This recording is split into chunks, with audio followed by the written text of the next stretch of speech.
Newsletters are a powerful way to engage your readers, bringing your best coverage directly to their inboxes.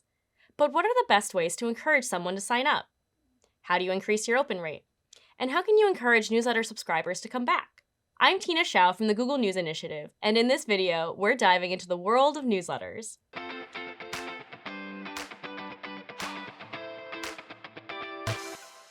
If your news organization doesn't already send newsletters, here's 3 statistics that might be encouraging. 1.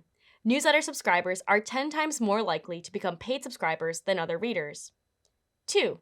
Newsletter subscribers visit twice as many pages as other readers. 3. And newsletters average a 22% open rate. That means that 1 in every 5 emails gets opened every time you press send. If you already have newsletters, we'll share tips for increasing your number of subscribers.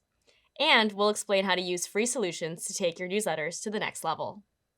To understand how your newsletters are doing, you can use News Consumer Insights, a Google tool created for news organizations. News Consumer Insights takes your Google Analytics data and organizes it to make it easier to understand, whether you use the free of cost or paid version of Google Analytics. The tool also recommends things you can do to improve your news site based on your data. Let's look at a feature from News Consumer Insights to help you get started with conversations about newsletter traffic. First, connect your Google Analytics account by clicking the button at the top of the page. So, how much of your traffic comes from newsletters? Click on Reader Engagement and scroll down to Traffic Sources. Each circle shows a traffic source like Google Search, Facebook, or Twitter. The graph compares where your traffic comes from against how engaged your readers are, like pages per reader or average revenue per user. For many publishers, the newsletter circle will be in the top left corner. That means that audience is more engaged and you might earn more money from them, even if they don't bring in a lot of traffic. If less than 1% of your traffic comes from newsletters, or you don't send them, you won't see a newsletter circle. So, how much traffic should come from newsletters? According to News Consumer Insights, 10 to 15% of top news organizations' traffic comes from newsletters. Click on the View Recommendation button on the left and scroll to Newsletters to see the top best practices to grow your newsletter audience. How do you attract more newsletter subscribers? Here are the 3 best practices from our work with thousands of news publishers around the world. First, be transparent about what newsletter subscribers are going to get when they sign up, like how often the newsletter comes and what it covers.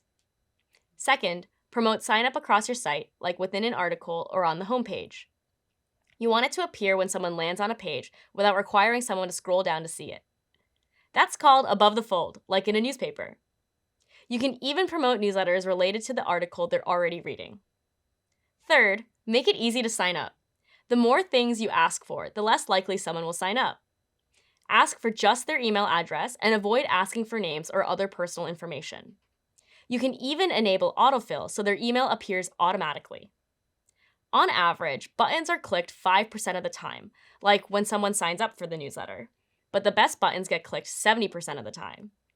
On your sign up button, use a contrasting color like yellow, red, or orange, which stand out on a page. Use 3 words or fewer on the button, such as sign up. If you're more of a visual learner, like me, you can see what these best practices look like on our demo site. Great! So you've gotten someone to sign up. So how do you get them to read your newsletter? Like we said, newsletters have a 22% open rate.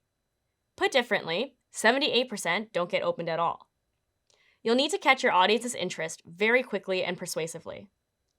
A few ideas. Highlight one story in your subject line. Keep your subject line to fewer than 38 characters. That's roughly the number of characters that fit in a subject line before it gets cut off. Here's a few ideas. Highlight one story in your subject line.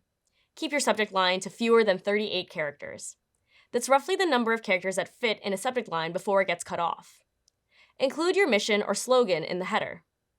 Add an image after the headline. Link to articles, newsletters, or subscriptions in a call to action button at the end of your newsletters. This is just a start, and there are so many other ways to grow your newsletter audience. What best practices have you used to grow your newsletter? Send us a note at contactgni@google.com and feel free to send us any questions or feedback. If you're looking for more ways to deepen your relationship with your readers, check out our other lessons. The Google News Initiative also provides in-depth coaching for groups of news organizations through our labs. Learn more and apply on our website, g.co/newsinitiative.